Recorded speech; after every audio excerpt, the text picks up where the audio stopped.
Hola, buen día chicos. Les estoy dejando esta clase, esta mini clase grabada para en caso de que necesiten repasar el tema de la conversión de proposiciones o en caso de que no lo podamos ver de forma tan profunda o en general que no lo podamos ver durante esta semana debido a sus exámenes. Pues bueno, el último tema que nos toca por ver en nuestro periodo, que es el segundo de introducción a la lógica, es la conversión de proposiciones. Ya hemos visto que es una proposición, ya hemos visto que es la manera en la cual se expresa un juicio. Ya vimos que es un juicio, cuál es la operación que lo trae a colación, que es el juicio psicológico. Y de la misma manera ya hemos visto de lo que se compone, de términos, de ideas y que se dan a partir de la simple aprehensión. Pues bueno, lo primero que nos debemos de preguntar antes de comenzar es acerca de la extensión del predicado. Es decir, cuando estamos tratando sobre este tema de las conversiones, primero para poder comenzar debemos introducirnos al tema de la extensión del predicado. Ya hemos visto de que un juicio, o mejor dicho, una proposición, es el sujeto más el verbo más el predicado. Pues bueno, les había comentado en clase de que el sujeto y el predicado en varias ocasiones van a ser una idea, y en tanto idea están sujetas a una extensión y a una comprensión. En este caso, tenemos que preguntarnos acerca de la extensión del predicado. ¿Por qué? Porque en las proposiciones es muy sencillo entender cuál es la extensión del sujeto. Es decir, cuál es el sujeto, por ejemplo, en esta afirmación de aquí de todos los hombres son mortales. El sujeto es hombres, el verbo es son y el predicado es mortales o la mortalidad. Es lo que estamos predicando acerca del sujeto. Y la palabra todos nos deja entender que el sujeto se trata de un universal. Y desde luego, digo, esta proposición es una proposición tipo A en nuestro cuadro de oposición. Es una proposición de cantidad universal y de cualidad afirmativa. Y ya si queremos ver la propiedad fundamental, pues se trata de verdadero. Con todo, es fácil identificar la extensión de un sujeto. Sin embargo, la extensión del predicado es un poco más compleja. ¿Cuál es el predicado? Mortales. Muy bien. Si nos vamos a su libro de Gutiérrez Sáenz, el libro va a proponer de que las proposiciones afirmativas tienen un predicado particular. Es decir, todas las proposiciones que sean de cualidad afirmativa, su predicado va a ser particular. Y en este caso se puede apreciar se puede apreciar muy bien. Todos los hombres son mortales. La idea de mortal se está reduciendo en su extensión para ser aplicado únicamente ¿quién? A los hombres. Sin embargo, si recordamos del árbol de Porfirio, hombres no es la idea con mayor extensión. Aunque se trata aquí de una extensión universal, hay ideas con mayor extensión que la idea de hombre, como por ejemplo substancia, cuerpo, viviente, animal, etc. En este caso, la idea de mortales, la extensión de la idea de mortales, abarca también a ideas mucho más extensas que hombres, como por ejemplo la de viviente, incluso más allá de animal, porque también vivientes son plantas y ellas también son mortales. Sin embargo, aquí estamos dándonos cuenta de que la idea de mortales se reduce de forma, mm, pues a propósito, su extensión para aplicarse únicamente a quienes, a los hombres. Se está reduciendo la extensión de la idea de mortalidad a únicamente la extensión de los hombres. Aunque el sujeto sea universal, el predicado es particular. O en otras palabras, el predicado siempre va a tener mayor extensión que el sujeto. Únicamente, ¿qué es lo que pasa? Bueno, en este tipo de proposiciones, que lo estamos cortando, cortamos su extensión para poder aplicarlas nada más a esta parte de aquí. Y por esa razón, el predicado se vuelve particular. Por otro lado, las proposiciones negativas van a tener un predicado universal, es decir, si analizamos una proposición tipo E, como esta, ningún círculo es cuadrado, nos vamos a dar cuenta que efectivamente el predicado es universal. Recordemos una cosa, un juicio con cualidad negativa es aquel juicio que intenta separar el sujeto del predicado, y lo separa de forma radical. En este caso, es evidente que el predicado es universal. ¿Por qué? Porque estamos diciendo que de todos los círculos no hay ninguno que sea cuadrado. Es decir, no hay ningún cuadrado, dicho de otra manera, no hay ningún cuadrado que sea a su vez círculo. Por lo tanto, el sujeto es universal, en este caso, lo cual es evidente por la palabra ningún, pero también por la naturaleza, por la cualidad de la proposición, el predicado también lo va a hacer. Ahora, estas dos en conjunto, es decir, las proposiciones afirmativas con predicado particular y las negativas con predicado universal, las dos en conjunto se les conoce como la regla de la extensión del predicado. Existe también, al igual que en las ideas, extensión y comprensión, existe también una regla acerca de la comprensión del predicado. Sin embargo, no es necesario que la veamos. Pero con todo, si alguien quiere adentrarse un poco más en este mundo de la lógica aristotélica, puede adentrarse ahí en el libro de Gutiérrez Sáenz, página, si mal no me equivoco, 166, en la cual se habla sobre la regla de la extensión sobre la regla de la comprensión del predicado. Ahí viene más desarrollada. Y en conjunto, la extensión del predicado con la comprensión del predicado forman a su vez otra regla. Pero bueno, no nos vamos a meter en eso. ¿Ok?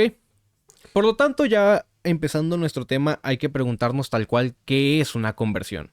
Y es bastante simple, no se agobien por esto. Una conversión simplemente es intercambiar el sujeto por el predicado. Y se acabó. Es decir, si recuerdan, yo les había dado una pequeña formulita para poder obtener, o más bien la regla general por la cual se podían formar cualquier tipo de proposiciones. Siempre una proposición iba a tener un sujeto, más un verbo, más un predicado. Pues bien, una conversión es precisamente el sujeto ponerlo en el lugar del predicado y el predicado ponerlo en el lugar del sujeto.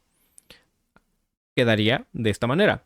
La proposición va a ser igual a el predicado más el verbo más el sujeto.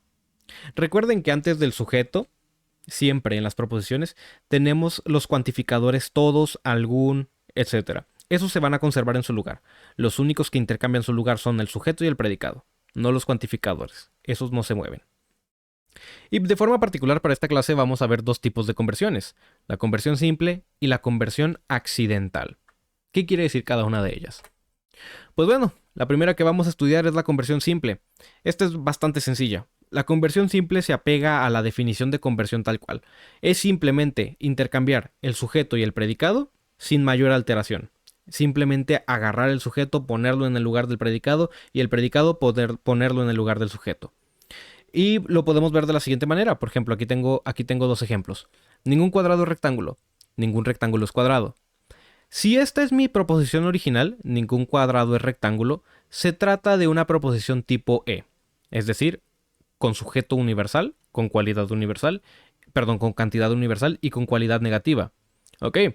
Si yo le aplico la conversión simple, el sujeto, que es cuadrado, y el predicado, que es rectángulo, intercambian su lugar, de forma que se escribiría, después de la conversión, ningún rectángulo es cuadrado. Dense cuenta que el predicado ha pasado a ser ahora el sujeto y el sujeto ahora se trata del predicado. Otra forma de hacerlo, por ejemplo, algún humano es varón. Aplicamos conversión, intercambiamos el sujeto que es humano con el predicado que es varón y decimos algún varón es humano.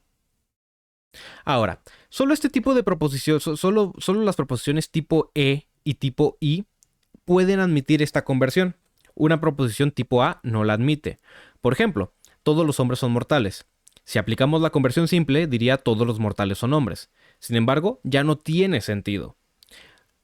La explicación que se da para esto es muy sencilla. No corresponden la extensión tanto del predicado como del sujeto, no corresponden, no son iguales en la afirmación. Recuerden, en la afirmación el sujeto es universal, el predicado es particular. Por lo tanto, si yo hago una conversión simple, voy a tener una disonancia. Voy a tener ahora un sujeto particular con un predicado universal, lo cual no tiene sentido. Por lo tanto, la proposición A no la admite. Sin embargo, la proposición tipo E, al ser ambas universales, sí la admite. Y la proposición tipo I, al ser ambas particulares, también sí la puede admitir. La proposición tipo O es irregular, es decir, a veces la admite, a veces no. Para propósitos de esta clase y para mantenernos en lo sencillo, vamos a tomarla como que no la admite. No la vamos a considerar, pero sepan que realmente se trata de una proposición irregular. Para los que no recuerden exactamente de lo que estoy hablando, con proposiciones tipo A, tipo I, etcétera, recuerden su cuadro de oposición. Tenemos el cuadro de oposición con las proposiciones tipo A, tipo E, I y O. La A y la E se relacionan por medio de las contrarias. La A y la I son entre sí subalternas. Bueno, la I es subalterna de A, la O es subalterna de E. Y si hablamos de contradictorias, son las que van cruzadas. La O es contradictoria de A y la I es contradictoria de E. Entonces, recuerden las variaciones con las cuales podemos escribir este tipo de proposiciones. Vayan ahí a su capítulo de la oposición, que es el capítulo anterior a este, y revisen, repasen las reglas de la oposición y cómo es que se define cada una de estas. Lo tenemos que tener muy fresco para el examen. Muy bien. El otro tipo y último tipo de conversión que vamos a observar aquí va a ser la conversión accidental. Esta también es muy sencilla. Como toda conversión, se intercambia el sujeto por el predicado, pero además se le va a reducir la extensión del sujeto de universal a particular, al mismo tiempo que conservamos la cualidad. Es decir, en otras palabras, una proposición tipo A, aplicándole una conversión accidental, me tiene que dar una tipo I, y una proposición tipo E me tiene que dar, tras aplicar la conversión, una proposición tipo O. Veamos un ejemplo. Todos los triángulos son polígonos. Se trata de una proposición universal afirmativa. Por lo tanto, es una proposición tipo A. Si yo aplico la conversión, tengo que transformar esta proposición A en una forma I. Por lo tanto, intercambio, como es conversión, intercambio el sujeto por el predicado. Todos los polígonos son triángulos y después reduzco la extensión del sujeto de universal a particular. Algún polígono es triángulo. O lo que es lo mismo, algunos polígonos son triángulos, como lo quieran escribir. Y de la misma manera en una E, ningún perro es curioso. Aplico conversión, algún curioso, algún ser curioso, alguna cosa curiosa, no es perro. Si se dan cuenta, esta de aquí es una tipo A, y tras la conversión se vuelve en una tipo I. Esta es una tipo E y tras la conversión se vuelve en una tipo O. Algo que tenemos que saber es que la conversión accidental únicamente se puede aplicar a las proposiciones universales, es decir, a la tipo A y a la tipo E. Pero nunca se le va a aplicar a las tipo I y tipo O. No se puede. Únicamente a las A y a la E. ¿Por qué? Pues porque, como anoté aquí, la conversión transforma la proposición universal en su subalterna. Pues bien, ya con esto habremos terminado todos los temas para nuestro segundo periodo. En el tercer periodo ya vamos a comenzar a ver un poco más de los primeros principios, el raciocinio, los argumentos y demás. Pero hasta aquí nos quedamos en la clase de hoy. Cualquier duda o pregunta la profundizamos en clase. Nuevamente lean, por favor, vuelvan a leer el capítulo de su libro. Les va a ayudar mucho para el examen y nos estamos viendo. Adiós.